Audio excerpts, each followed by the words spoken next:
अस्सलाम वालेकुम। ज़हर ज़िंदगी ड्रामे जी दोस्तों धमाकेदार ऐं तफ़सील तव्हांखे ॾींदा हलूं नेक्स्ट एपिसोड जेका ज़हर ज़िंदगी ड्रामे जी सोप सीरियल जी क़िस्त अचण वारी आहे उन जी एडवांस इंफॉर्मेशन तव्हांखे ॾींदासीं। छा रबन वाकई कमाल खान जे हवाले पाण खे कंदो या वरी ओठो हाणे रबन खे छॾाइण जे लाइ ओठे खे कमाल खान मारे छॾींदो ऐं ओठे खे तशद्दुद कंदो, ओठे खे बि क़ैद करे छॾींदो। छा नेक्स्ट एपिसोड में ॻोठ वारा आमिर सां गॾिजी कहिड़ी बग़ावत कंदा या आमिर खे बि माराए ॻोठ वारा भॼी वेंदा? छा थींदो छा न थींदो, छा जेका नेक्स्ट एपिसोड अचण वारियूं आहिनि इहे आख़िरी क़िस्तूं आहिनि? बिल्कुलु दोस्तों तव्हांखे ॿुधाईंदासीं इन नंढड़े वीडियो में। पहिरियां खे पूरो ॾिसो जीअं तव्हांखे सॼी कहाणी सम्झ में अचे। थी सघे शायदि को सो भी लोग यूट्यूब चैनल खे ज़रूरु सब्सक्राइब कंदा। अगर फेसबुक पेज ते ॾिसी रहिया आहियो इन खे भी फॉलो लाइक शेयर ज़रूरु कंदा। दोस्तों तव्हांखे पोइ किस्तनि मां ॿुधायो त रबन नेठि हिकु जॾहिं आज़ादु थी चुको, मां तव्हांखे ॿुधायो त रबन वरी हिकु जगह कमाल खान जे हथां फासदो।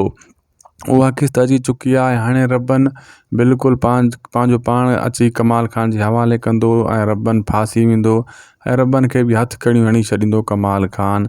ऐं हिते ओठो विढ़ी मरंदो, ओठे खे बि जेको आहे ओठो जॾहिं बग़ावत कंदो कमाल खान जे साम्हूं ऐं रबन खे जॾहिं कुटको ॾींदो कमाल खान ॻोठ वारनि जे साम्हूं ज़ंजीरनि में हथकड़ियूं हणी, पोइ ओठो हिते छॾाइण जी कोशिशि कंदो, ओठो मारियो वेंदो ऐं रबन हथकड़ियुनि में जकड़जी वेंदो, हू बि क़ाबू थी वेंदो।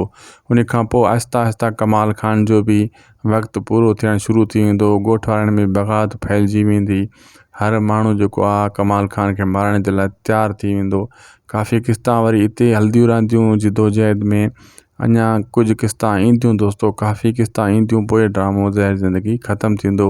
लेकिन फ़िलहाल नेक्स्ट एपिसोड में कमाल खान जे हथ रबन अची वेंदो। इहा तफ़सील तव्हांखे असां ॾेई छॾियूं, उन खे इहे हथकड़ियूं लॻी वेंदियूं ऐं इहो बि तव्हांखे ॿुधाए छॾियूं त रबन पहिरियों ईअं सम्झंदो त जॾहिं कमाल खान वटि पुॼंदो इहो सम्झंदो त ओठो मिलियलु आहे, लेकिन जॾहिं ओठो हिन जे लाइ मरंदो रबन जे लाइ, पोइ ख़बर पवंदी रबन खे त ओठो वाकई सचो हुयो, ओठे खे बि फसायो आहे कमाल खान।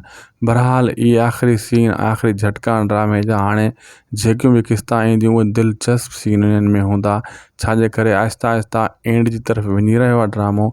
असांखे ॾींदा इजाज़त दोस्तों, मिलंदासीं नेक्स्ट वीडियो में। ख़ुदा हाफ़िज़।